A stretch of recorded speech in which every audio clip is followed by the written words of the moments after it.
चलिए आगे का बजट हम स्टार्ट करते हैं। इससे पहले देखिए बजट जो है वो फाइनेंशियल ईयर का आता है जो स्टार्ट होने वाला है 1 अप्रैल से, ठीक है।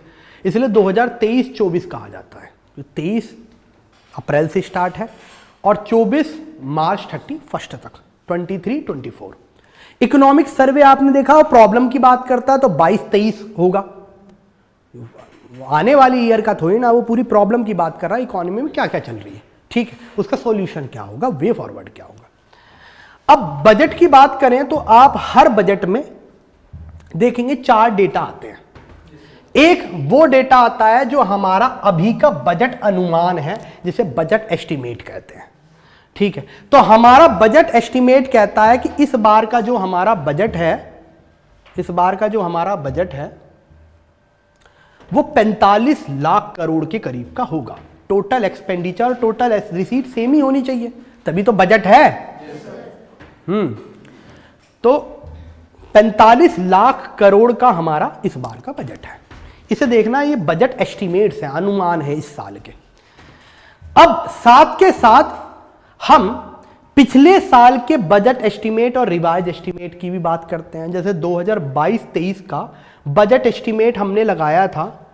अगर बजट एस्टीमेट की बात करें तो बजट एस्टीमेट पिछले साल का हमारा 39 लाख करोड़ था, लेकिन वो बढ़ते बढ़ते हमारा जो बजट एस्टीमेट के बाद जब हमने रिवाइज करा तो देखा हमारा खर्चा ज्यादा हो गया। खर्चा ज्यादा है तो रिसिप्ट भी ज्यादा होनी चाहिए, कहीं ना कहीं से तो पैसा लेके आओगे, इसे ही तो फिस्कल डेफिसिट कहते हैं। तो वो 41 लाख करोड़ था, 41 लाख करोड़। तो ये बजट एस्टीमेट था, फिर इसे रिवीजन करा गया। अब जो करंट फाइनेंशियल ईयर है जो मार्च 31 तक चल रहा है, उसके रिवीजन के बाद भी कुछ एक्चुअल्स होंगे। एक्चुअल्स का मतलब जो बिल्कुल 31 मार्च को एक्चुअल्स पता चलेगा ना कितना खर्चा हुआ एक्चुअली में, तो वो एक्चुअल्स डाटा नेक्स्ट बजट में आएगा जो हमारा 24-25 का है। समझ में नहीं आया यार किस तरह के लोग हैं कि बजट में 4 तरह के डेटा आते हैं। एक तो बजट एस्टीमेट जो करंट फाइनेंशियल ईयर का है, जो आने वाला, अभी आया नहीं है, 1 अप्रैल से स्टार्ट होगा आने वाला। एक जो अभी चल रहा है, उसके एस्टीमेट हमने कुछ लगाए थे, लेकिन हमें पता चला कोविड का काल है, अनप्रेसिडेंटेड क्राइसिस है, तो कुछ एस्टीमेट होंगे। इसके 22-23 के एक्चुअल्स आएंगे जब ये बजट इस 24-25 वाला आएगा। और पिछले साल से पिछले साल का एक्चुअल्स आ चुका है तो वो हमें बता दिया गया है। समझ में आई बात? एक्चुअल्स मतलब कितना खर्चा और खर्चा हुआ और कितना पैसा आया। एवरीवन, अब हमें मेन बाकी के लिए फोकस करना है, हमें अभी के बजट में। बस आपको यह देखना है कि हमारा जो बजट है वो हर साल बढ़ रहा है। जैसे एक्चुअल्स थे 37 लाख करोड़, फिर 22-23 के जो एस्टीमेट थे वो थे 39 लाख करोड़। उसके बाद आप देखेंगे 22-23 के जो रिवाइज एस्टीमेट थे वो 41 लाख करोड़ है, और इस बार का जो बजट एस्टीमेट है वो 45 लाख करोड़ है। यहां तक समझ में आई बात? लिख लो चाहे इसे, ये क्या क्या है, याद नहीं करना है, एक बार कंसाइन के लिए इंपॉर्टेंट है। बजट एक्चुअल्स 2021-22 के, बजट एस्टीमेट 22-23 के, और उसके बाद उसके ही revise estimate and budget estimate इस साल के जो आने वाला है 1 अप्रैल से। ठीक, लिख लो चाहे एक बार।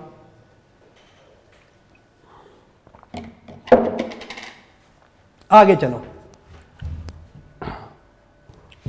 नेक्स्ट कुछ चीजें बजट में आपको जाननी है। टोटल रेवेन्यू रिसीट कितना है हमारा इस साल का देखना है। अब बस छोड़ो, कितना है 26 है ना, 26 नहीं 26 लाख करोड़ है ना, जो हमारा रेवेन्यू रिसीट है 26 लाख करोड़ है। कैपिटल रिसीट कितना है 18 लाख करोड़। दोनों को प्लस करोगे इतना आ जाएगा टोटल रिसीट। टोटल रिसीट इतना आ जाएगा ना फिर 45।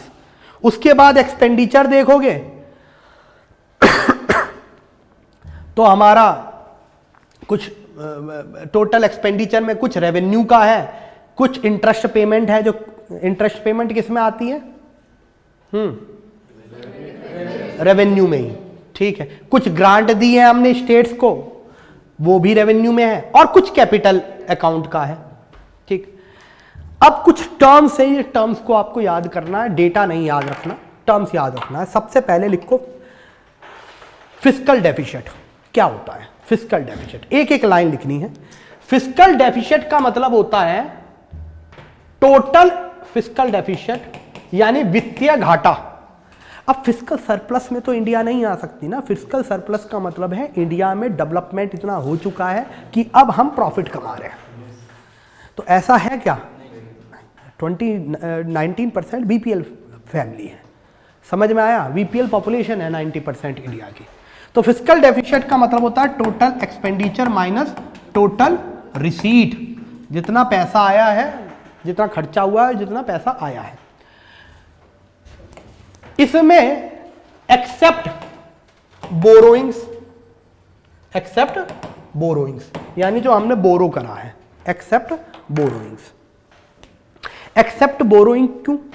क्योंकि फिस्कल डेफिसिट तो वो होगा जितना टोटल एक्सपेंडिचर में से total revenue minus receipt minus करोगे, वही तो फिस्कल डेफिसिट है, वही तो बोरो करना है मार्केट से। तो मार्केट से पैसा कितना लिया, इसे डिनोट कौन करता है? Fiscal deficit. समझ में आया सबको? मार्केट इंटरनल भी हो सकती है, एक्सटर्नल भी हो सकती है। एक्सटर्नल मार्केट यानी IMF, World Bank, IIB, ADB, NDB, Shanghai corporation bank, किसी से भी पैसा ले सकते हैं। Internal SBI, PNB, ICICI, Bandhan bank, जितने भी आते हैं उनसे पैसा ले सकते हैं, ठीक है। कौन एयरटेल बैंक कह रहा है? एयरटेल पेमेंट बैंक से पैसा लेगी सरकार? हद है। मतलब वो स्मॉल फाइनेंस और डिफरेंशिएटेड बैंक्स में आते हैं, है ना। आगे आओ। लेकिन वो भी एसएलआर मेंटेन करते हैं, ठीक है। उनके लिए भी एसएलआर मेंटेन करना इंपॉर्टेंट है। एसएलआर क्या होता है? Statutory liquidity ratio. इसका मतलब सरकार ने एक लॉ बना रखा, उस लॉ के बेसिस पे आपके सरकार जो ट्रस्टफुल बॉन्ड्स हैं उसमें आपको इन्वेस्ट करना ही पड़ेगा। जैसे ट्रस्टफुल बॉन्ड्स में एक सरकारी बॉन्ड भी आते हैं, समझ में आया? चलो आगे आओ। तो सबसे पहले हमने फिस्कल डेफिसिट लिखा, अब रेवेन्यू डेफिसिट लिखो। क्या होता है रेवेन्यू डेफिसिट?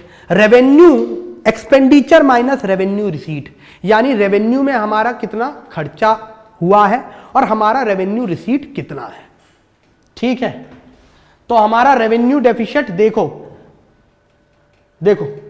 एक्सेप्ट, देखो ये तो भाई कोविड ही चल रहा है इन सब में, तो रेवेन्यू डेफिसिट हमने कम किया है।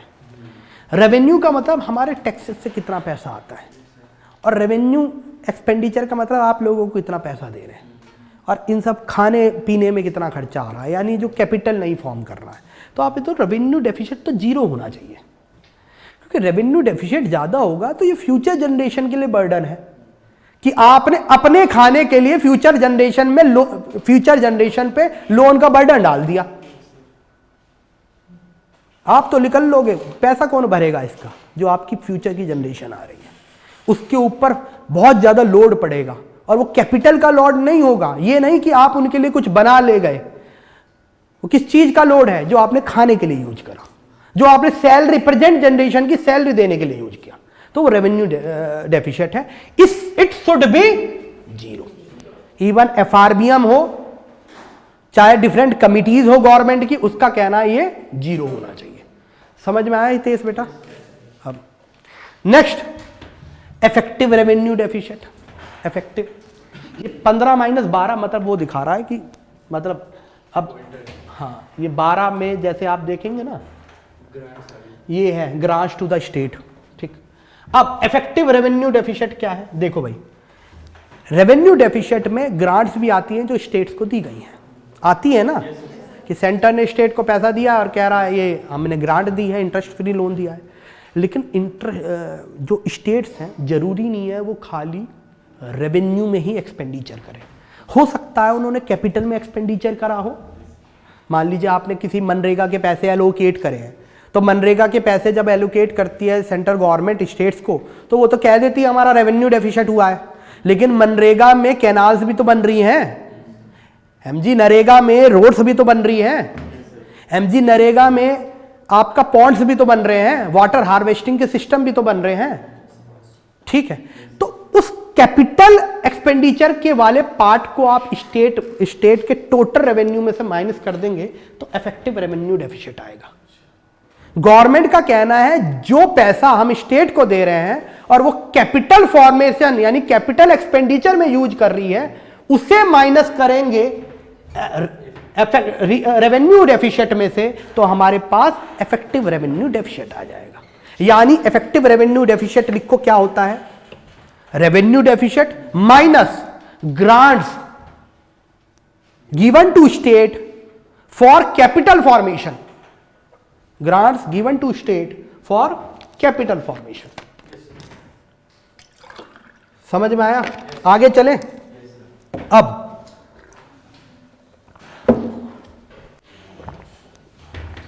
नेक्स्ट है प्राइमरी डेफिसिट।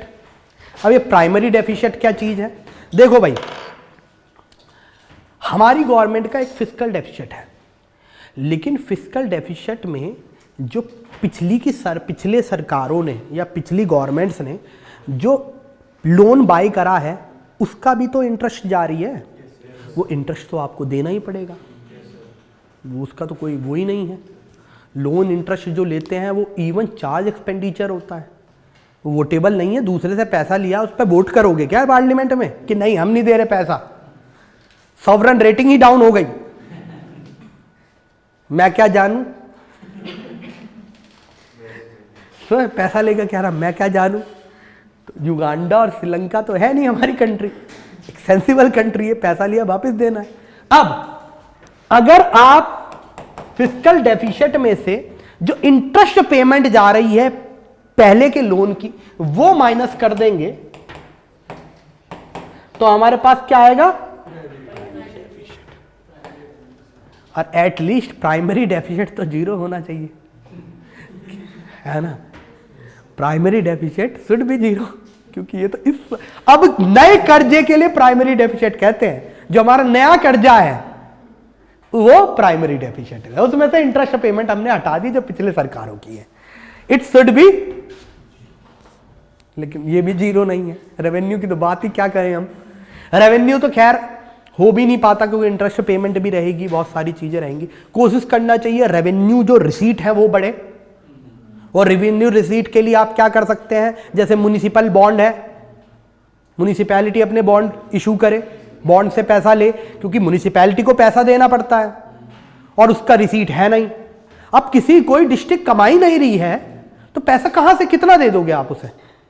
उसकी प्रोडक्टिव कैपेसिटी ही नहीं बढ़ी है तो आप कितना पैसा लगा सकते हो उसमें? तो पहले तो लोगों की प्रोडक्टिव कैपेसिटी बढ़ाई जाएगी ना। जो मोदी गवर्नमेंट ने कहा ease of doing business and ease of living, we have to increase the productive capacity. दे तो दो किसी को, मान लो किसी कोई है कह रहा है कि क्या कहते हैं पैसा कम है, तो पैसा दे तो दो, लेकिन देखो तो वो 10 लाख रुपए जो तुमने दिए हैं वो खाली जुआ खेल रहा है, ठीक है। गाने सुन रहा, शीशे का दिल था मेरा, पत्थर का जमाना था, तो दिल टूट गया। आगे आओ, दिल टूटे दिल फुके आशिको, इधर आओ।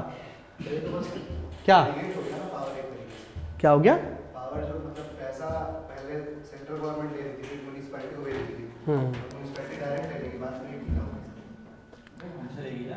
अरे तो वो उसे वापस करना पड़ेगा ना, अकाउंटेबिलिटी वहीं होगी। हमारे को अपना रेवेन्यू जो रिसीट है वो भी बढ़ाना पड़ेगा, इसलिए सरकार जीएसटी के नॉर्म्स आप देखो थोड़ा कम कॉम्प्लेक्स बना रही है। डायरेक्ट टैक्स को उसने और कम कॉम्प्लेक्स बना दिया, कहा 7 लाख तक टैक्स देने की जरूरत नहीं है, और 7 लाख के ऊपर अगर आप मतलब आपको टैक्स देना है तो उसके ऊपर कोई आपकी जो देखा होगा टैक्स में बहुत सारे डिडक्शंस होते हैं, 80C के अंदर आते हैं। तो गवर्नमेंट ने कहा आपको डिडक्शन के लिए एक्सेप्शन नहीं मिलेगा, ठीक है, या फिर आप सिंपली 7 लाख की इनकम जैसी ऊपर हो तो जो टैक्स बन रहा है वो टैक्स दे दो। बताएंगे टैक्स का कैसे सिंप्लीफाई करा है, कॉम्प्लेक्स सिस्टम था, सिंप्लीफिकेशन करा गया। आगे चलते हैं, ये सब हो गया। नेक्स्ट आओ, बजट ऐसे ग्लांस देख लिया हमने। ये देख लेते हैं एक बार कि हमारा जो रेवेन्यू यानी जो रिसीट है हमारी वो कहां कहां से आता है, ठीक है। और ये इसका मतलब रेवेन्यू रिसीट कहां से है, जो रेवेन्यू रिसीट है और इवन रेवेन्यू रिसीट है और इवन जो कैपिटल रिसीट है कहां कहां से आती है। जैसे बोरोइंग और अदर लाइबिलिटी कैपिटल रिसीट है। सबको ये कैपिटल रिसीट और रेवेन्यू रिसीट में इतना कंफ्यूजन क्यों होना है, इतना कंफ्यूजन नहीं करना है, सिंपल सी बात है। उसकी तरह मत करो, वो जो एक मूवी आई थी डेबिट एंड क्रेडिट में ही कंफ्यूज रहा वो जिंदगी भर। क्या नाम था उसका? फुकरे, फुकरे 2 1 है, रटा हुआ है इसे। बजट भी रट ले, थोड़ा रटने की जो जरूरत ही नहीं है, कॉमन सेंस है। चलो आओ इधर आओ, हिंदी में नहीं दिखाएंगे, इंग्लिश में दिखाएंगे, क्योंकि I was born and brought up in Buckingham palace. तो क्या आगे आगे आ गया, इधर बेकार की बातें नहीं करनी है। इधर आओ जल्दी से। सबसे इंपॉर्टेंट, इनकम टैक्स से अगर 1 रुपया हम ले ले पूरे बजट का, आप 1 रुपये ले लो, ज्यादा समझदार हो 100 रुपये ले लो, गधे हो तो ले लो इसमें 45 लाख करोड़, ठीक है। तो सिंपल के लिए 1 रुपया लेते हैं। 1 रुपये का 15 पैसे यानी 15% जो टोटल हमारा रिसीट है उस 15% आता है इनकम टैक्स से। याद रखनी है ये चीजें। सबसे ज्यादा किससे आता है? जीएसटी से, ठीक है। जीएसटी से कितना आता है? 17 पैसे, ठीक। 10 रुपये मान ले तो 10 रुपये क्या 100 रुपये मान लोगे तो 17 रुपये हो जाएंगे। तो जीएसटी से सबसे ज्यादा आता है। कॉर्पोरेट टैक्स से, कॉर्पोरेशन पे जो टैक्स लगता है, प्रॉफिट पे जो प्राइवेट लिमिटेड कंपनी और जितनी भी कंपनी उन पे लगता है वो 15 पैसे है। अब अगर आपसे पूछे ये दोनों डायरेक्ट टैक्स है, ये इनडायरेक्ट टैक्स है, ये भी इनडायरेक्ट टैक्स है, ये भी इनडायरेक्ट टैक्स है ना। तो these 3 are indirect tax, these 2 are direct tax. अब एक काम करो, डायरेक्ट टैक्स को प्लस करो और इनडायरेक्ट टैक्स को प्लस करो। इनडायरेक्ट टैक्स कितना है? 4 + 7 11, 11 + 17 28। 28% हमारा पैसा किससे आता है? इनडायरेक्ट टैक्स से। इसे प्लस करो 30। 30% पैसा हमारे डायरेक्ट टैक्स से आता है।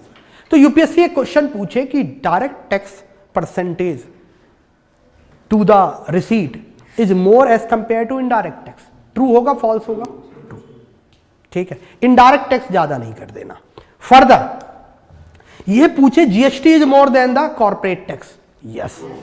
ये पूछे GST is combinely more than the corporate and income tax, false.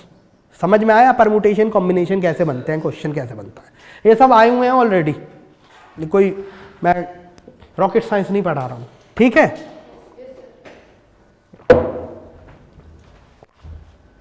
Next, non tax receipts से 6 रुपया आता है, जिसमें फाइन्स है, जिसमें पेनल्टीज है, बहुत सारी चीजें आती है जो नॉन टैक्स रिसीट है।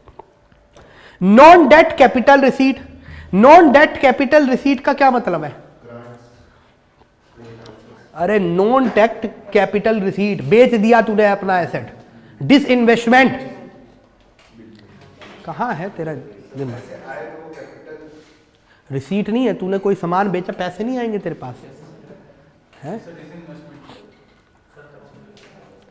कौन किडनी बेचने की बात कर रहा है? क्या देखा होगा बिहार में कितने रेलवे लाइन की पटरियां बेच दी उसे मत लिख देना सरकारी खर्चे में, सरकारी रिसीट में, वो तो बेच दी। मतलब कुछ भी होता है क्या हमारे भारत में है? मतलब बिहार भारत नहीं है क्या? वैसे गलत है ये सब, मतलब नहीं होना चाहिए इस तरह की चीजें, है ना। बेकार की बात नहीं करनी है। चलो इसमें क्या है? डिसइन्वेस्टमेंट हो गया। कितना है इसमें? 2 पैसे। बोरोइंग्स यानी कर्जा, कितना है उसमें? ठीक है। और उसमें भी हमारा कर्जा है तो हमें इतनी घबराने की जरूरत नहीं है। इंटरनल कर्जा हमारा ज्यादा है कंपेयर टू एक्सटर्नल कर्जा। श्रीलंका नहीं बनेगी कभी India. Don't worry about it. आगे चले। अब मैक्सिमम पैसा कहां कहां जाता है देखें। सबसे पहले डिफेंस और सब्सिडी, इस बार कंबाइन कर दी डिफेंस और सब्सिडी, मतलब गलत बात है। अच्छा, गवर्नमेंट का आप देखेंगे रेवेन्यू डेफिसिट कम हो रहा है, फिर भी वो इसलिए कम हो रहा है कि सब्सिडी हमने थोड़ी कम करी है। डायरेक्ट बेनिफिट ट्रांसफ़र कर दिया कितने में, तो लीकेज जो थे वो ख़त्म हुए हैं। फिर आप यूरिया पे ही खाली सब्सिडी दे रहे हैं, बाकी डैप और मॉप पे नहीं दे रहे, ठीक है, तो उससे भी कम हुआ है। उसके बाद मनरेगा का थोड़ा आउटले थोड़ा कम हुआ है, समझ में आया क्या बेटा? फिर अग्निवीर स्कीम आई है, तो बहुत सारी चीज़ें हैं जिसमें गवर्नमेंट ने अपना रेवेन्यू डेफिसिट कम किया है, ठीक है। और ये ठीक भी है कि आप कितना पैसा ले सकते हैं, और रेवेन्यू के लिए मतलब आम दिनों के खर्चे के लिए, तो वो तो फिर तो आप एफिशिएंटली काम नहीं कर रहे हैं ना, बात ये भी तो है। आगे आओ, इधर आओ। सेंटर स्कीम में चाहे कैपिटल आउटलो डिफेंस का या सब्सिडी का, उसमें कितने हैं? 17 पैसे।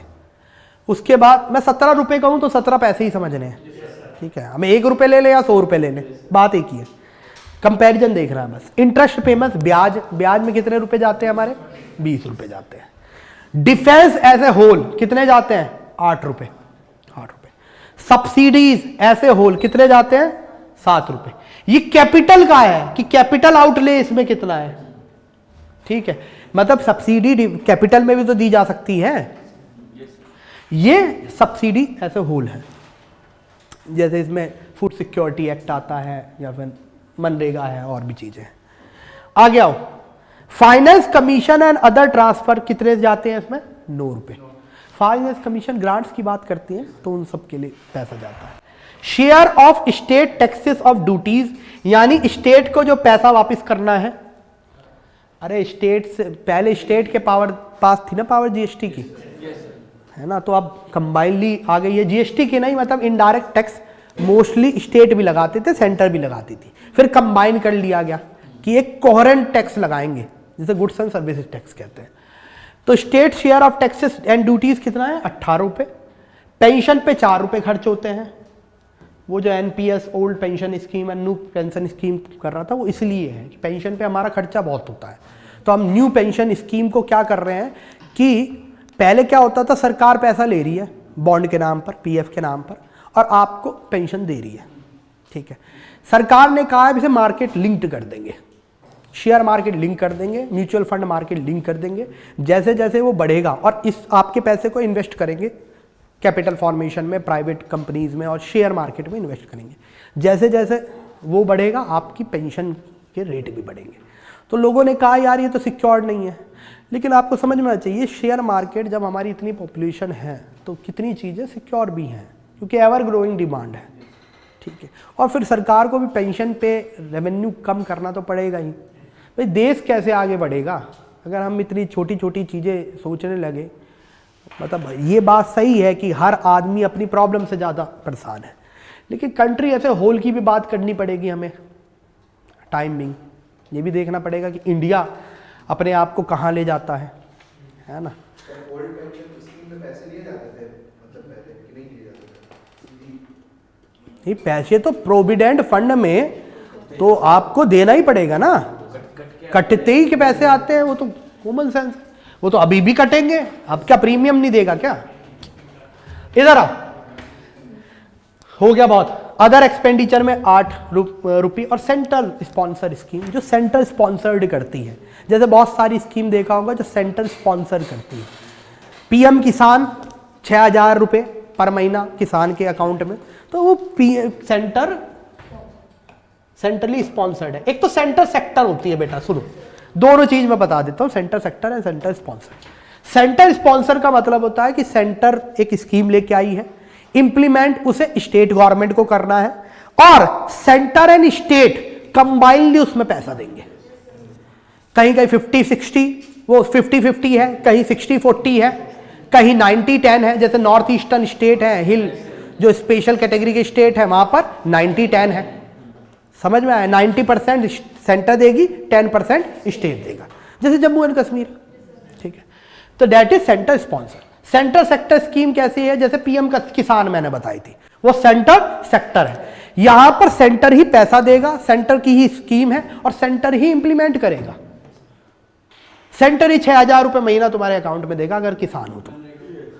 मनरेगा सेंटर स्पॉन्सर्ड है यार, सेंटर से, हाँ स्पॉन्सर्ड है, कुछ स्कीम स्पॉन्सर्ड होती है, ठीक है। तो कुछ सेंटर सेक्टर है, कुछ सेंटर स्पॉन्सर्ड है, ठीक है। अच्छा, सेंटर सेक्टर में यहां पर डिफेंस और सब्सिडी को एक्सक्लूड कर दिया गया है, बाद में बताया है मैंने, ये एक्सक्लूड वर्ड नहीं देखा था, तो याद रखना वो एक्सक्लूडेड है, मुझे ये वर्ड नहीं दिखाई दिया था एक्सक्लूडेड, ठीक है। तो इसलिए एक्सक्लूड करके सब्सिडी पे 7 है और डिफेंस पे 8 है। मेजर चंक है बेटा ये, डिफेंस भी और सब्सिडीज भी। चलो अब हो गया बहुत। नेक्स्ट, अगर आप देखें, ये सब बता चुका हूं मैं, फिस्कल डेफिसिट क्या है, रेवेन्यू डेफिसिट क्या है, इफेक्टिव रेवेन्यू डेफिसिट क्या है, प्राइमरी डेफिसिट क्या है।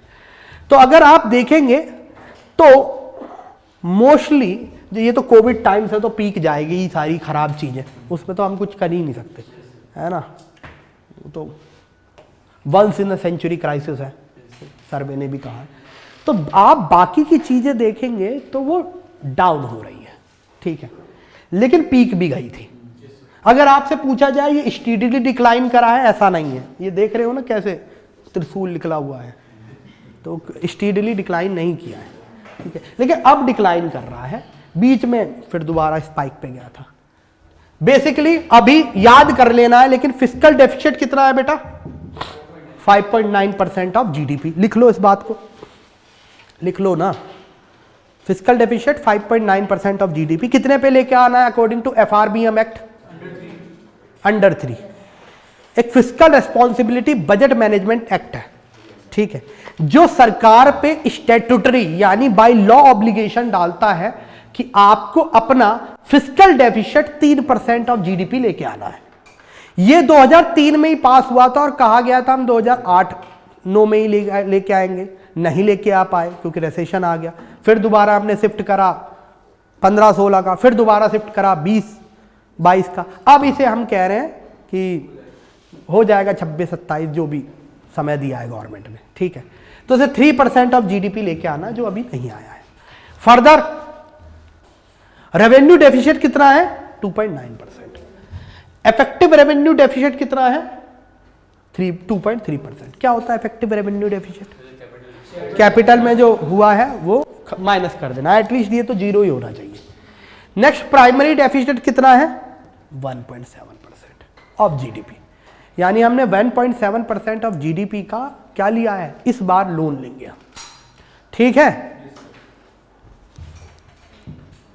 चलिए, सोर्सेस ऑफ डेफिशिएंट फाइनेंसिंग कह रहा है कि हमारे पास जो डेफिशिएंट है, घाटा है, वो घाटा का निदान कहां कहां से होगा।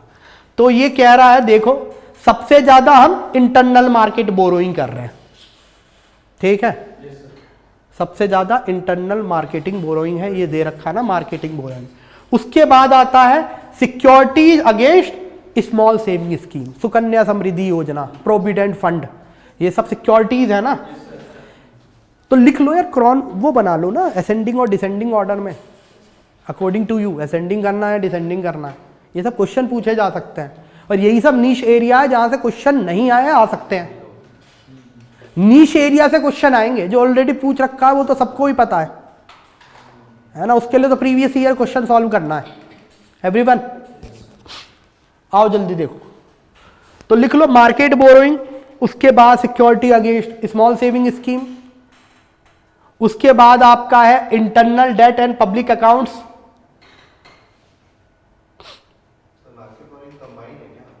क्या बेटा? अलग है कि कंबाइंड है ये सारे डेटा ग्रीन वाला? ये एक्चुअली में एक तरह से कंबाइन होगा ये मार्केट बोरोइंग। तो मार्केट बोरोइंग में तो आपकी स्मॉल सेविंग स्कीम भी मार्केट बोरोइंग है, एक्सटर्नल डेट भी मार्केट बोरोइंग है, वो एक्सटर्नल मार्केट बोरोइंग है। अच्छा एक बात बताओ, एक्सटर्नल मार्केट बोरोइंग कौन करता है गवर्नमेंट ऑफ इंडिया की? फाइनेंस मिनिस्टर, फाइनेंस मिनिस्ट्री करती है, एक्सटर्नल करेगी फाइनेंस। इंटरनल मार्केट बोरोइंग कौन कर रहा है? इंटरनल मार्केट बोरोइंग यहां से कौन खरीद, एसबीआई, पीएनबी, इन सब से पैसा कौन लेता है? आरबीआई के थ्रू, और आरबीआई प्राइमरी डीलर्स को ये टास्क देती है, ठीक है। अभी गवर्नमेंट ये बात कर रही है कि पीडीएमए बनाई जाए, पब्लिक डेट मैनेजमेंट एजेंसी, जो गवर्नमेंट के लिए इंटरनली बाई करे एज कंपेयर टू आरबीआई, क्योंकि आरबीआई का काम है इन्फ्लेशन टारगेटिंग करना, और आरबीआई अगर महंगाई को टारगेट कर रही है और साथ के साथ गवर्नमेंट के लिए अगर पैसा अरेंज भी कर रही है, तो आप देखो ये दो रोल हो गए जो एक दूसरे के एंटीथेसिस है, अपोजिट है, कि पैसा भी मार्केट से उठा रहे हो और इन्फ्लेशन भी कम कर रहे हो, ऐसा थोड़ी ना हो सकता है। तो इसलिए पीडीएमए बनाने की बात हुई है, पब्लिक डेट मैनेजमेंट एजेंसी। लिख लिया करो ये सब, पता है, पता था ये बात, पता नहीं तो लिख लिया करो यार, ये सब तो पता रखी है ऑलरेडी इकोनॉमी में, पूछो उससे। पता है तो बोला क्यों नहीं पता है, ठीक है। चलें आगे, आ जाओ अब अपने अमृत काल पे। अच्छा, 2-3 चीज़ें और देखो, बजट बड़ा चीज़ है, हम कुछ कर नहीं सकते, है ना। अब मैं ऐसे ही पढ़ा दूं जैसे सब पढ़ा रहे हैं तो फिर क्या ही मतलब है। इधर बजट में और चीज़ें भी आती हैं, क्या क्या चीज़ें आती हैं स्पीच में। Main budget, demand for grants, किसने मिनिस्ट्री ने क्या मांगा है, finance bill. Next, FRBM act के अंदर कुछ चीजें मैंडेटरी करी गई हैं, वो आपको बजट के अंदर डालना पड़ेगा। क्या क्या? एक तो आपकी फिस्कल पॉलिसी जो है, यानी वित्तीय पॉलिसी है सरकार की, उसे आपको बताना पड़ेगा मैक्रो इकोनॉमिक फ्रेमवर्क स्टेटमेंट की फॉर्म में, and medium term fiscal policy strategic statement की फॉर्म में भी। अब ये क्या होता है, बड़े बड़े शब्द हैं, देख के ही ये आओ इधर आओ, परेशान हो गई, परेशान नहीं होना। ये देखो, macro economic framework statement. Macro economic framework का मतलब है हमारे जो जीडीपी का डेटा कैसा चल रहा है, इन्फ्लेशन का डेटा कैसा चल रहा है, बीओपी हमारा फॉरेक्स कितना है, समझ रहे हैं। तो इन सब का जो डेटा है वो मैक्रो इकोनॉमिक फ्रेमवर्क स्टेटमेंट में डाला जाता है। इसका मतलब है कि हमारा ये विदिन फ्रेमवर्क है, इस फ्रेमवर्क के विदिन हम काम करेंगे। समझ में आया? दैट इज नोन एज, और it is mandated under FRBM act, ये याद रखना है आपको। आगे चले, चलिए नेक्स्ट।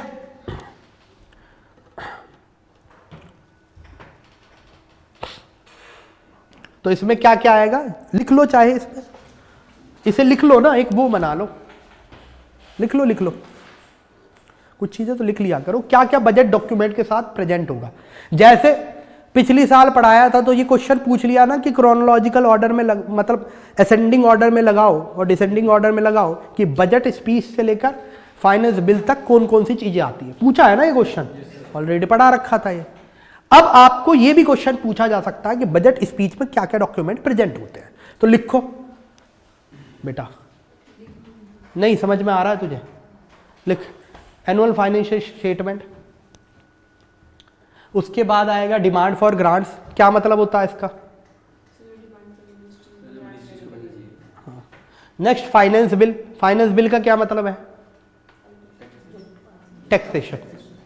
नेक्स्ट, ये वो वाला है 1 फेब से ही चालू हो जाएगा ये, ठीक है। Next, fiscal policy statement mandated under FRBM act. पहले आएगा मैक्रो इकोनॉमिक फ्रेमवर्क स्टेटमेंट, इसमें क्या आएगा, जीडीपी का डेटा क्या है ये आपको देना पड़ेगा, है ना। उसके बाद फिस्कल बैलेंस कितना है, बैलेंस शीट मतलब फिस्कल हमारे पास कितना बैलेंस शीट है, बीओपी कितना है, फॉरेक्स कितना है, एक्सटर्नल बैलेंस को जिसे फॉरेक्स कहा जाता है, वो सब डेटा आपको देना पड़ेगा। नेक्स्ट आ जाओ, मीडियम टर्म फिस्कल पॉलिसी कम फिस्कल पॉलिसी स्ट्रेटेजिक स्टेटमेंट, ठीक है। मीडियम टर्म फिस्कल पॉलिसी कम फिस्कल पॉलिसी स्ट्रेटेजिक स्टेटमेंट। देखो भाई, इसमें 3 साल के लिए 3 साल का डेटा देना पड़ता है, मीडियम टर्म है ना, 3 साल का डेटा देना पड़ता है कि हम कैसे कैसे अपने टारगेट फुलफिल करेंगे। और इसमें 6 स्पेसिफिक इकोनॉमिक टारगेट इंडिकेटर्स होते हैं, 6 स्पेसिफिक इकोनॉमिक टारगेट इंडिकेटर्स। कौन कौन से? जैसे कि अगेन वही सेम बातें यहां पर कि फिस्कल डेफिसिट कितना है, रेवेन्यू डेफिसिट कितना है, इफेक्टिव रेवेन्यू डेफिसिट कितना है, ठीक है, समझ में आया। उसके बाद टैक्स रेवेन्यू कितना है, नॉन टैक्स रेवेन्यू कितना है, और सेंट्रल गवर्नमेंट का डेट क्या है, जो अभी अभी हम देख रहे थे, इसके अंदर आएगा, ये मैंडेटेड है। सर इसके बगल में मंथ्स भी लिखवा दीजिए। क्या मंथ्स अगर लिखवा सकते हैं। टाइम फ्रेम अगर आपने बोला 3 साल के लिए आता है, हाँ, मैं तो बोल रहा हूँ मतलब सर एनुअल फाइनेंशियल स्टेटमेंट किस मंथ में आता है, फिर डिमांड्स कब आता है, सिर्फ अरे बताया तो, बजट स्पीच में ही ये प्रेजेंट किया जाएगा। कैसे लोग हो, ये डेटा कुछ भी नहीं है, ये इकोनॉमिक सर्वे का डेटा है, जो सर्वे ने पूरा आप देखो समीक्षा की है, उसका 6 डॉक्यूमेंट है ना। रेवेन्यू डेफिसिट कितना है, फिस्कल डेफिसिट कितना है, इफेक्टिव रेवेन्यू डेफिसिट कितना है, टैक्स कितना है, नॉन टैक्स रेवेन्यू कितना है, समझ में आया। इवन आपका सेंट्रल गवर्नमेंट का डेट कितना है, कर्जा कितना है, वो सब आएगा इसमें। डेटा पार्लियामेंट में प्रेजेंट नहीं करोगे, किस तरह डेटा प्रेजेंट करोगे ना, वो डेटा है। और ये सब तो पढ़ा रखा है ना, तुम लोगों को तो पढ़ा ही रखा है, तो कॉमन सेंस है यार। इसलिए कहता हूँ रोजाना क्लास आया करो, या शतुरमुर्ग की तरह आओगे तो जो क्लास में आता है उसी का सिलेक्शन होगा, ठीक है। ऐसे ऐसे लोगों का पेपर निकला है जो निकलना नहीं चाहिए, ऐसे लोगों को भी निकलता है, समझ में आया। वो बस कंटिन्यूअस होते हैं, दृढ़ता से परसिवरेंस से काम करते रहते हैं, बस ये है। चलो अब क्लास ही रोजाना नहीं आना है, इकोनॉमिक्स ही नहीं समझ में आ रही, तो बजट जैसा डॉक्यूमेंट समझ में आ जाएगा। नेक्स्ट आओ, एक्सपेंडिचर बजट, यानी एक्सपेंडिचर कितना आएगा, revenue, expenditure profile, budget at a glance देख लिया हमने। उसके बाद बात है मोमेरेंडम एक्सप्लेनिंग फाइनेंस बिल, एक मोमेरेंडम देना पड़ेगा, ठीक है, कि हम ऐसे ऐसे टैक्सेशन लगा रहे हैं। टैक्सेशन इसलिए देखा होगा स्पीच में बता दिया जाता है ये टैक्सेशन होगा, तो पूरा हल्ला मच जाता है न्यूज़पेपर में, पुराना टैक्स ये है, न्यू टैक्स ये आ रहा है, एंड सो फोर्थ। एंड ये सब इंप्लीमेंटेशन ऑफ बजट अनाउंसमेंट, ये भी होता है, ठीक। तो ये सब आप देख लो, ये सब लिख लो एक बार, बजट स्पीच में क्या क्या प्रेजेंट किया जाता है, पूछ लिया जा सकता है क्वेश्चन।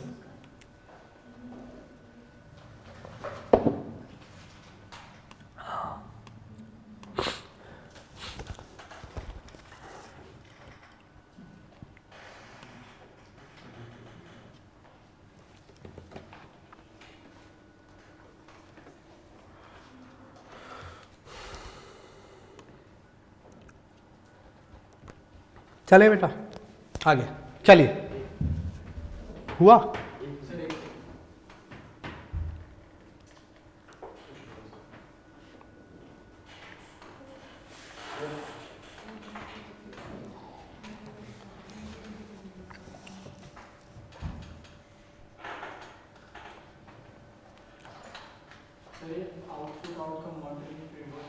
क्या ऐसे क्वेश्चन पूछा कर, कहाँ लिखा है आउटकम, आउटपुट, आउटपुट। अब मान लो मनरेगा को कोई एलोकेशन दिया है, आपने कुछ पैसे दिए हैं, अब उस पैसे जो दिए हैं वो अगर पैसे दिए हैं तो उसके ऊपर कुछ आउटपुट आएगा।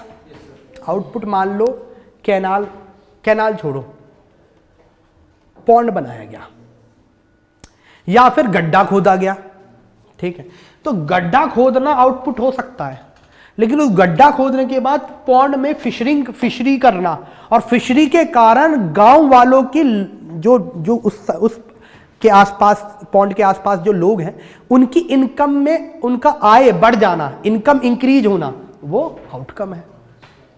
यानी आउटपुट तो दिया है, आउटकम भी कुछ है, समझ में आया। उसे कहते हैं आउटकम, आउटपुट।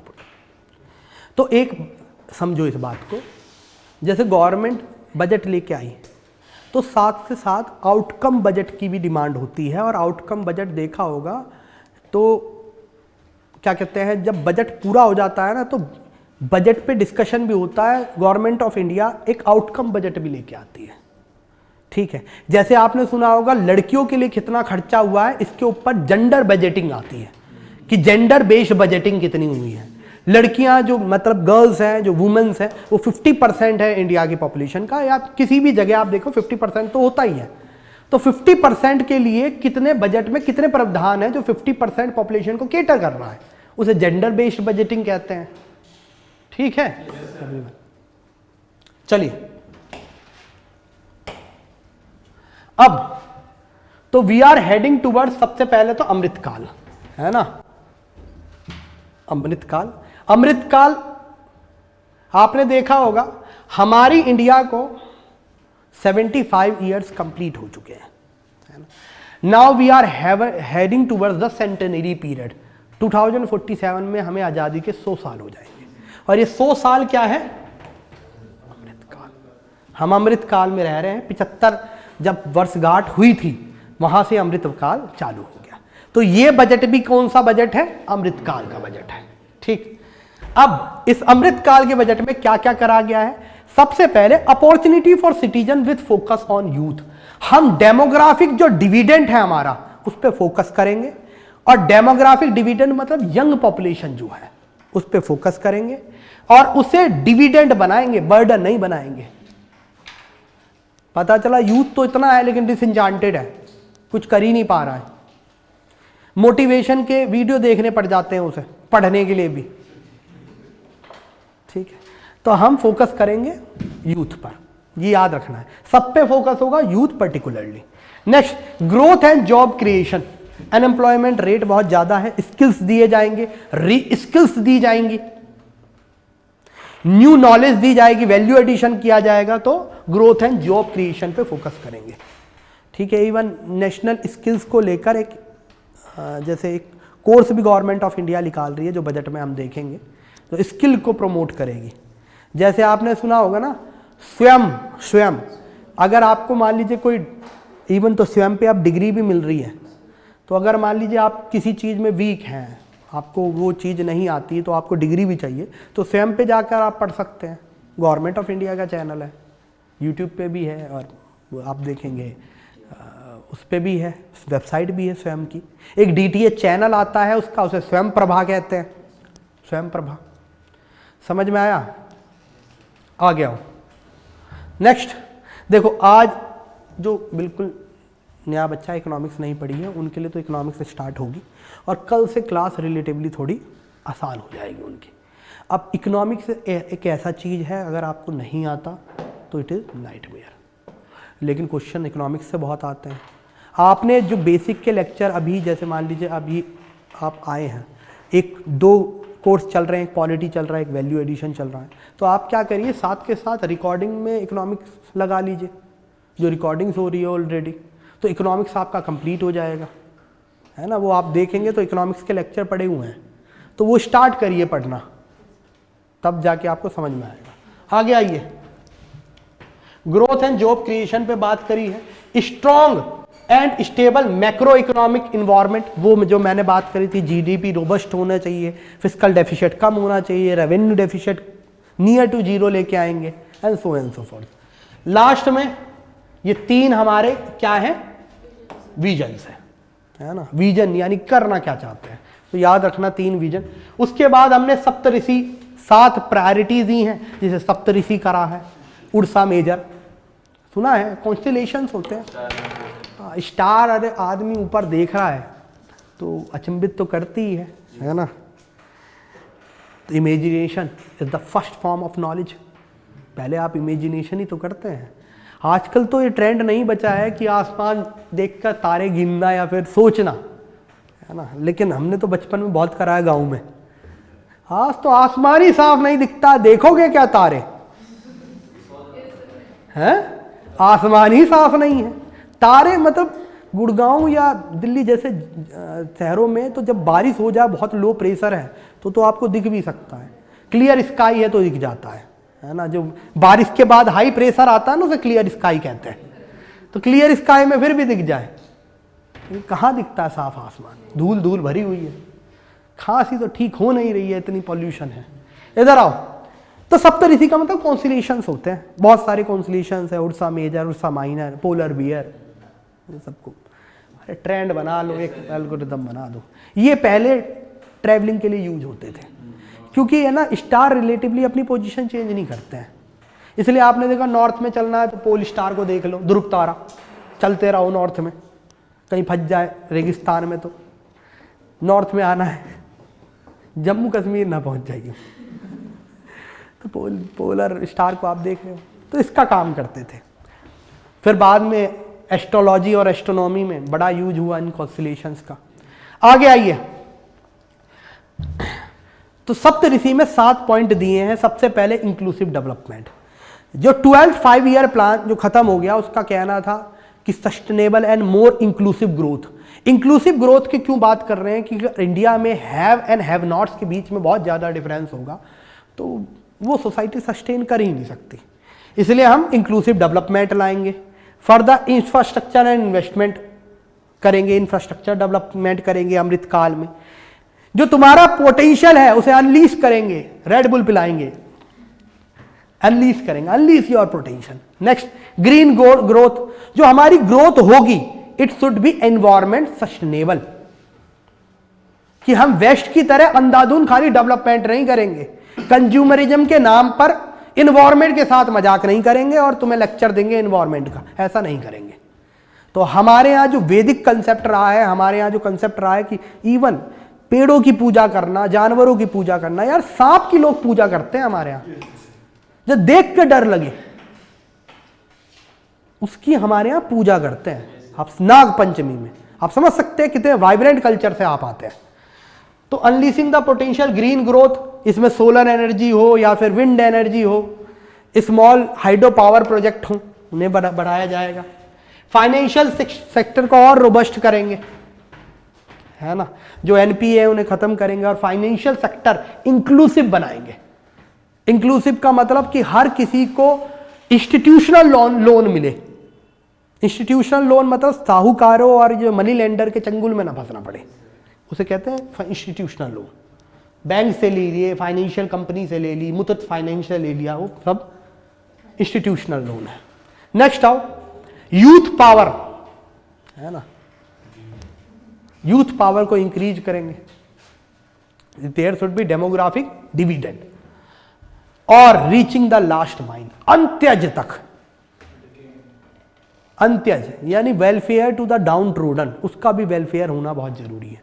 पहले तो लोगों के पेट में खाना दे दो, तब उन्हें बता पाओगे कि हाँ कि कुछ सोसाइटी होती है और ग्रीन ग्रोथ है, मदर अर्थ को प्रोटेक्ट करना है। सबसे पहले उसके पेट में खाना देना। तो that's why reaching the last mile is required. आगे आइए, और स्टार्टिंग विद सबका साथ सबका विकास, इंक्लूसिव डेवलपमेंट। एक एक करके सारे ऋषियों को देख लेते हैं। तो पहला ऋषि है इंक्लूसिव डेवलपमेंट का, ठीक है। तो इंक्लूसिव डेवलपमेंट में हमने बहुत सारी चीजें करी हैं, जैसे building public infrastructure. Public infrastructure जैसे आपने सुना होगा डिजी लॉकर। हम फिजिकल इंफ्रास्ट्रक्चर को इतना इंप्रूव कर देंगे, जैसे आपने देखा होगा वन सिटी वन कार्ड, कि वो मेट्रो में भी लग रहा है, वो बसेस में भी लग रहा है, उस कार्ड से आप पेमेंट भी निकाल सकते हो। तो आपका कहना बिल्डिंग डिजिटल पब्लिक इंफ्रास्ट्रक्चर, जिसके कारण जो इंफॉर्मेशन है वो एक्सेसिबल हो, इंक्लूसिव हो, एंड फार्मर्स के लिए भी, क्योंकि एग्रीकल्चर एंड कोऑपरेटिव से बात कर रहा है, तो फार्मर्स के लिए भी ये डिजिटल पब्लिक इंफ्रास्ट्रक्चर हम क्रिएट करेंगे। फार्मर्स के लिए भी करेंगे, सबके लिए करेंगे। जैसा डिजिटल इंफ्रास्ट्रक्चर हर उसमें लिखा होगा, आगे चलेंगे तो सबके साथ होगा। तो पहले एग्रीकल्चर की बात करी हमने, ठीक। किसान के साथ प्रॉब्लम क्या है, उसके पास इंफॉर्मेशन नहीं है, नॉलेज नहीं है। प्रॉब्लम ये है हमारी इंडिया की किसानी मतलब इतना डेट रिडन है और अनसस्टेनेबल की तरह वर्क कर रही है। डिसगाइज्ड अनएम्प्लॉयमेंट उसमें इतना है, डिसगाइज्ड अनएम्प्लॉयमेंट है ना, कि जितने लोग चाहिए उससे ज़्यादा काम कर रहे हैं। मैकेनाइजेशन नहीं हुआ है, अभी भी लेबर मूवमेंट होता है, लेबर से घास काट रही है। तो इसका मेन रीज़न ये भी है कि हमारे यहाँ तो छोटे खेत हैं, लैंड होल्डिंग जो है वो छोटे छोटे हैं। दूसरी चीज़ ये है कि पढ़े लिखे लोग एग्रीकल्चर करते ही नहीं हैं हमारे यहाँ। हमारे यहाँ ये कंसेप्ट समझ लिया गया है कि एग्रीकल्चर मतलब अनपढ़, पढ़ा लिखा नहीं है वो एग्रीकल्चर करेगा, जो कि गलत है। अब कौन उन्हें बताया कि मशरूम की खेती में 1 किलो मशरूम 10-10 लाख का बिक रहा है, और ऐसे ऐसे भी है करोड़ों रुपए में है। आपको बस कुछ नहीं करना, कंट्रोल इन्वायरमेंट देना है, ग्रीन हाउस के पैनल लगा लो, ठंडी जगह की क्रॉप है तो एसी लगा लो,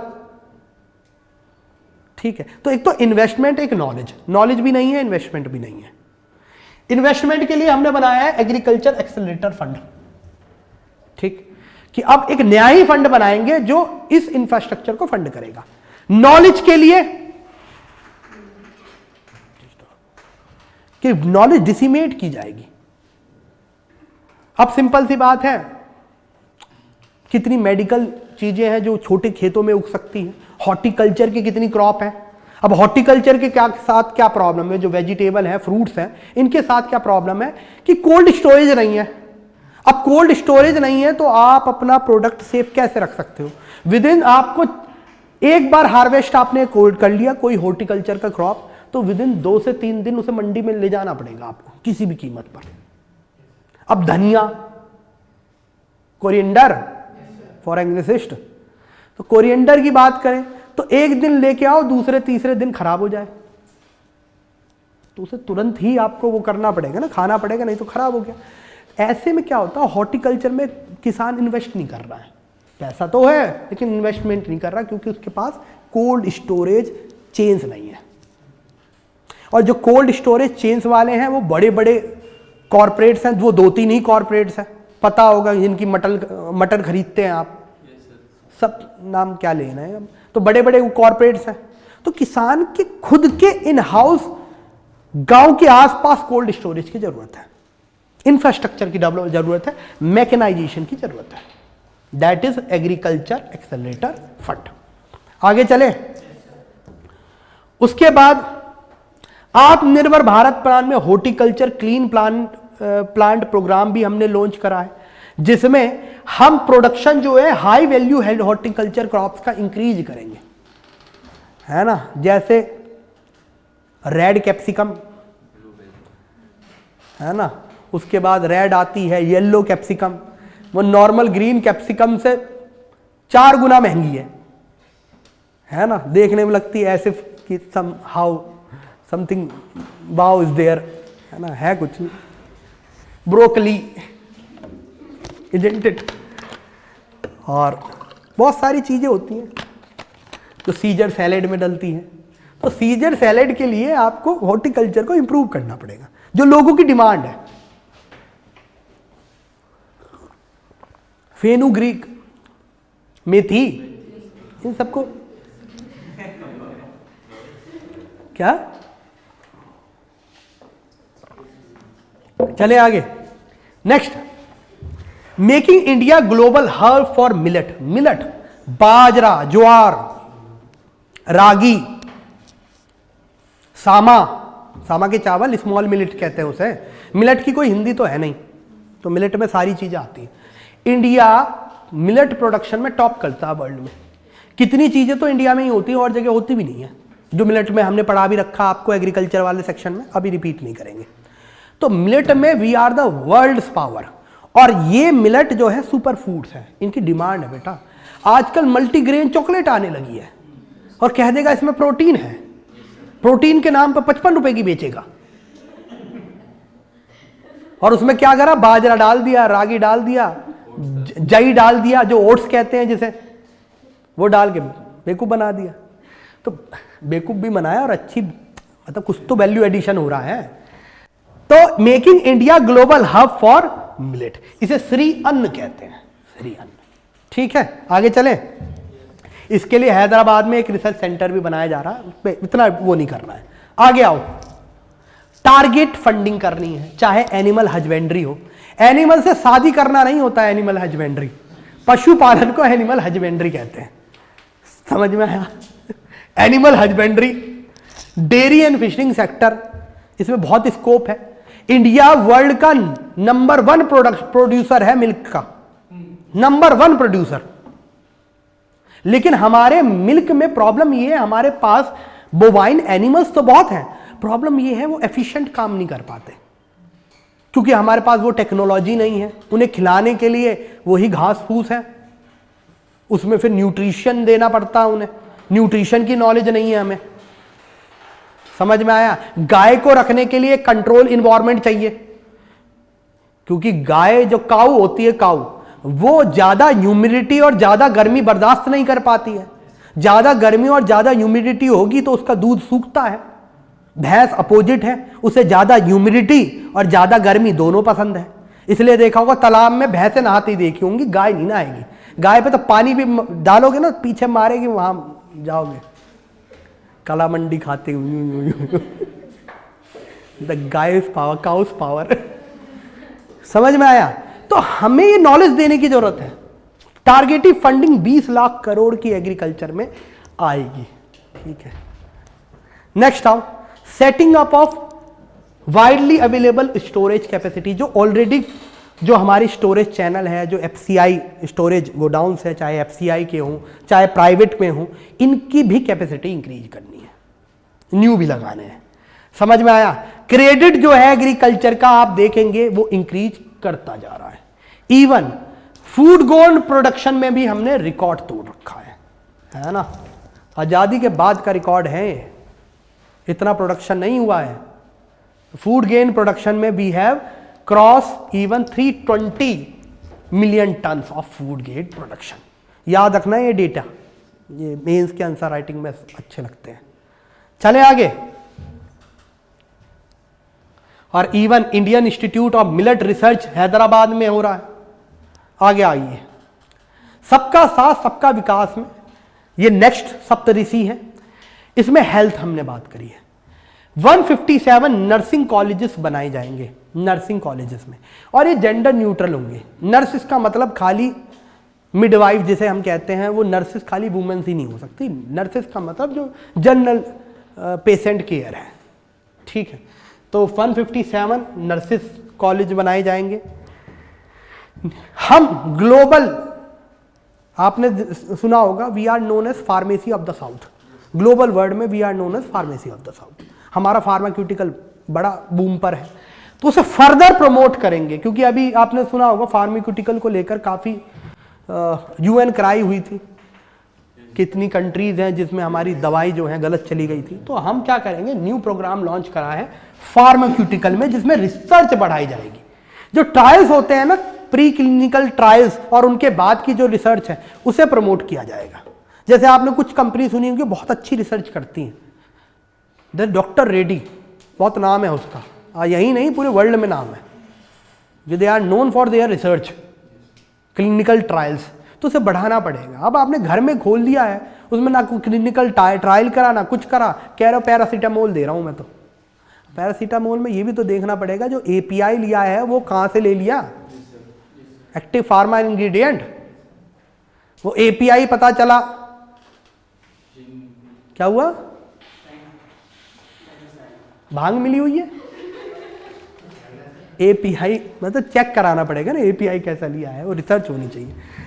इधर next, sickle cell anaemia eliminate करना है। इसका हमने sickle cell anaemia elimination mission भी हमने लॉन्च करा है। सिकल सेल एनीमिया, ठीक है, वुमेन्स में भी होता है, मेंस में भी होता है। वुमेन्स में ज़्यादा होता है particularly because of their MC cycle. तो इसे भी हमें कंप्लीट खत्म करना है, और यानी एक तरह से आयरन का इंटेक बढ़ाना है। ठीक है, जो एक प्रॉब्लमेटिक है। Next, joint public and private medical research college को भी एनकरेज किया जाएगा, और आईसीएमआर वाया आईसीएमआर लैब्स, कुछ आईसीएमआर लैब्स सेलेक्ट करेगी Indian council of medical research वाली जो ऑर्गेनाइजेशन है, वो क्या कहते हैं, एनकरेज करेगी प्राइवेट मेडिकल रिसर्च सेंटर को भी, प्राइवेट में भी पब्लिक में भी। जैसे आपने कॉलेज सुने होंगे ना मेडिकल, इनमें रिसर्च को भी प्रमोट की जाएगी, है ना, रिसर्च भी करें कि फार्मास्यूटिकल में हम अच्छे हैं तो और अच्छे हों एवरीवन। इवन आप देखो हेल्थ पे हमारा जो एक्सपेंडिचर है वो बड़ा है, एजुकेशन पे भी बड़ा है। हेल्थ पे 2.1% ऑफ जीडीपी है, एटलीस्ट 4 तो लेके आ जाए, 4 to 5, और एजुकेशन पे 2.9% है, जो गवर्नमेंट कह रही है 6 तक लेके जाएंगे, लेकिन देखो वो कब तक लेके जाए। ठीक है, तो याद रखना है 2.1% is the expenditure on health, 2.9% is the expenditure on education. ऐसा नहीं अमृतकाल का बजट आ गया, क्वेश्चन है according to Amritkaal budget which of the following things are correct, तो वहां पर एजुकेशन में दे दिया कि 30% is the allocation to the education, और आप कह दो हाँ हाँ बिल्कुल सही बात है 30% दिया होगा। तो याद रखना है 2.9% है। चलें आगे, ये परसेंटेज ऑफ जीडीपी में है। चलो, education and skilling. Education and skilling में हमने बात करी है कि हम बच्चों पे तो हमने बहुत फोकस कर दिया, टीचर स्टूडेंट्स पे, थोड़ा टीचर की भी क्वालिटी बढ़ाई जाए, है ना। सच बात तो ये है कि टीचर्स क्या पढ़ा रहे हैं उससे बच्चे की इतनी प्रॉब्लम क्यों होती है यूपीएससी निकालने में, क्योंकि जो हमारे हायर एजुकेशन और जो हमारे सेकेंडरी एजुकेशन ने बर्बाद करा है कैरियर। कितना ही टीचर मेहनत कर ले यूपीएससी का, अब दिमाग ही बंद कर दिया बचपन में ही तो खुलने में टाइम लगता है। प्रॉब्लम तो ये आ जाती है। आप देखिए कितने ग्रेजुएशन होते हैं उस सब्जेक्ट से जो कि यूपीएससी में ऑप्शनल का सब्जेक्ट है, लेकिन फिर भी वो ऑप्शनल नहीं रहते। पता है क्यों? पढ़ाया ऐसा गया है, मजाक किया गया है पढ़ाने के नाम पर। समझ में आई बात? नहीं, किसी को टारगेटेड नहीं था, सबको टारगेट। हाँ, तुम इंजीनियर, ये इंजीनियर नहीं पढ़ा है, क्या हो सकता तो इंजीनियर ले लेता ऑप्शनल में, लेकिन पढ़ाया ऐसा गया है इंजीनियरिंग के नाम पर ई, वो भी नहीं है। आगे नेक्स्ट, तो रिवैम्प ट्रेनिंग, टीचर्स ट्रेनिंग। ऐसा नहीं पान खा के टीचर लेट आ रहा है, ठीक है, लेट तो चलो ठीक है, सबसे बड़ी बात है क्वालिटी क्या दे रहे हो, ये भी तो इंपॉर्टेंट है। नेक्स्ट, नेशनल डिजिटल लाइब्रेरी बनाई जाएगी। नेशनल डिजिटल लाइब्रेरी में ये करा जाएगा कि outside of the subject book को भी प्रेफरेंस दी जाएगी। आपने देखा होगा कि जो अच्छे बच्चे होते हैं, मतलब जो पढ़ने लिखने वाले होते हैं, वो खाली अपने सब्जेक्ट की बुक नहीं पढ़ते हैं, उनकी जनरल रीडिंग की टेंडेंसी होती है। अब जब सुधा मूर्ति देख लीजिए या नारायण मूर्ति देख लीजिए, जो भी एक ढंग की क्लास का आदमी होगा, पढ़ने का एक कल्चर है ना, पढ़ने का कल्चर बढ़ाया भी जाता है एवरीवन। तो आपको क्या कराया जाएगा, नेशनल डिजिटल लाइब्रेरी बनाई जाएगी जिसमें चिल्ड्रन और एडोलसेंट दोनों के लिए बुक्स रखी जाएंगी जो आउटसाइड ऑफ सिलेबस भी हो, है ना। अब इसका मतलब ये नहीं कि डायरेक्ट मेन कैंप पढ़ रहे हो, रिटन बाय हिटलर, ठीक है, वो भी नहीं पढ़ना है, अच्छी बुक्स पढ़नी है। या फिर Das Kapital, marks, Das Kapital तो कोई पढ़ ले ढंग से, तो मैं बता रहा हूं दूसरे दिन से उसमें रेवोल्यूशन आने लग जाए। क्या हुआ? चलो next, state will be encourage to set up physical library at panchayat and ward level. Panchayat और वार्ड लेवल पे भी हमारी फिजिकल लाइब्रेरी बनाई जाए, ठीक है। लाइब्रेरी बनी हुई है, पढ़ा, कितने तो बच्चे पढ़ते भी हैं, और भी पढ़ा करो, ठीक है, और एक डिसिप्लिन भी बना के रखा करो, जो कि मुझे लगता है तुम लोग तो बना के रखते हो, ठीक है। नहीं बना के रखते तो ठीक कर दूंगा 2 मिनट में। चले आगे, आगे आओ। Big tent that accommodates all, इसमें हमने इंक्लूसिव डेवलपमेंट के कुछ अचीवमेंट भी लिखे हैं। क्या क्या करे हैं, जैसे 9 करोड़ वाटर ड्रिंकिंग कनेक्शन लगाए हैं रूरल हाउस में, हर घर नल से जल। 11.7 करोड़ हाउस होल्ड को टॉयलेट करे हैं, कंस्ट्रक्ट करके दिए हैं अंडर स्वच्छ भारत मिशन। तो आपको याद रखना है टॉयलेट कंस्ट्रक्शन स्वच्छ भारत मिशन के अंदर हुआ है, ये सब चीजें पूछ लेता है। नेक्स्ट, 9.6 करोड़ एलपीजी का कनेक्शन दिए हैं। उज्ज्वला एक योजना है जिसमें एलपीजी के सिलेंडर और सब्सिडाइज रेट पे एलपीजी भरवाई जाती है, उज्ज्वला, ठीक है। नेक्स्ट, 220 करोड़ हमने कोविड वैक्सीनेशन करा है, ठीक है, वैक्सीनेशन बनाई है जिसमें 102 करोड़ लोगों को, क्योंकि हाफ हो जाएगी ना एक तरह से, टोटल जितनी वैक्सीनेशन है उसमें 2 बार लगेगी ना, I think.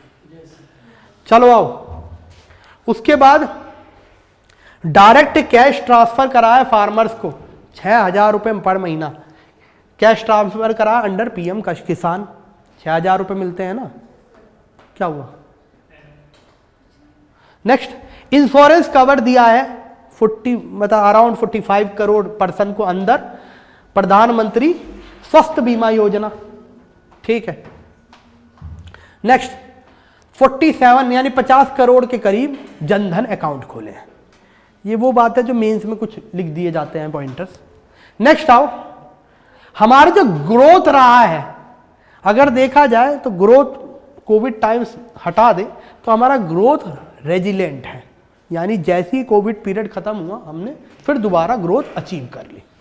Further urban employment ये कह रहे हैं कि 4 साल में सबसे कम है, गवर्नमेंट कह रही है अर्बन एम्प्लॉयमेंट 4 साल में सबसे कम है। रूरल्स का इतना डाटा ही नहीं है क्योंकि एग्रीकल्चर में कितने लोग डिपेंडेंट हैं, तो हम उन्हें डिस्गाइज रखे, अनएम्प्लॉयड रखे, एम्प्लॉयड रखे, यही क्लियर नहीं है अभी, ठीक है। तो कम हुआ है अनएम्प्लॉयमेंट रेट। कोई पूछे अनएम्प्लॉयमेंट रेट कम हुआ है तो ये बात नहीं एसएससी स्टूडेंट की तरह प्रोटेस्ट कर रहे हो और कह रहे हो ना ज़्यादा हुआ है। जो गवर्नमेंट कह रही है वो बात माननी है, ठीक है।